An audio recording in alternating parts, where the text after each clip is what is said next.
नमस्कार मित्रांनो, मी आता नेहमीप्रमाणे पिंपरी चिंचवड करप्शन हाऊसमध्ये आहे आणि या करप्शन हाऊसमध्ये खाली ग्राउंड फ्लोअरला एक आधार सेवा केंद्र आहे बरं का. म्हणजे आता भारतामध्ये दुसरा कशाचाही लोकांना आधार राहिले नाही, फक्त आधार कार्डचा तरी आधार आहे, हे एवढं आपण आपलं नशीब समजायचं आहे. आणि विशेष म्हणजे आता या आधार कार्ड काढायला कोण येतात? गरीब लोक येतात बिचारे बरं का. जिसका कोई आधार नाही उसका वही आधार आहे. मग आता त्यांना बसण्यासाठी बघा हळूहळू इथं मी व्हिडिओ काढल्यानंतर हे बसवणार, बाकडी वगैरे छान बसवणार, काय काळजी नाही त्याची. पण आता हे बघा वायरिंगचं काम चालू आहे, इथं कॅमेरे बसवत आहेत बरं का. छान आहे बरं का, इथं कॅमेरे बसवत आहेत आणि 50 रुपये फी असते बघा आधार कार्डची फक्त. तिथं हे कॅमेरे बसवत आहेत.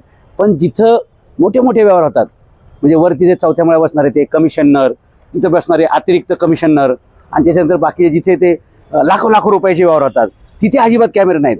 यांच्या चेंबरमध्ये कॅमेरे असले पाहिजेत, त्यांच्या केबिनमध्ये कॅमेरे असले पाहिजेत. ते तिथं न लावता असं कुठं पार्किंगमध्ये लावतात, तिकडे लावतात, ठीक आहे. सिक्युरिटीच्या दृष्टीने सगळीकडे कॅमेरे असलेच पाहिजेत. पण नागरिकांचं आणि लोकशाहीचं सुरक्षितता किंवा म्हणजे लोकशाही सुदृढ असावी, लोकशाही निरोगी निकोप असावी, यासाठी प्रत्येक अधिकाऱ्याच्या चेंबरमध्ये केबिनमध्ये कॅमेरे लावलेच पाहिजेत, असं 2013ची सुप्रीम कोर्टची ऑर्डर आहे. पण सुप्रीम कोर्टाला कोण ऐकतो या देशामध्ये?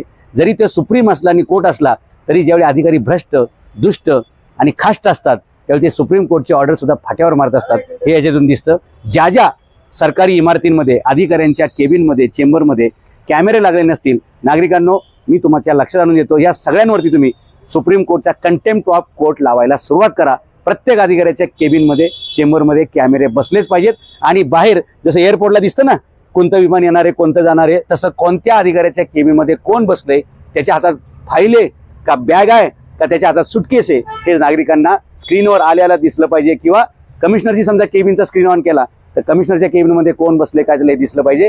याला म्हणतात खरी लोकशाही, याला म्हणतात खरं पारदर्शक कारभार आणि ह्याला म्हणतात आपले सरकार.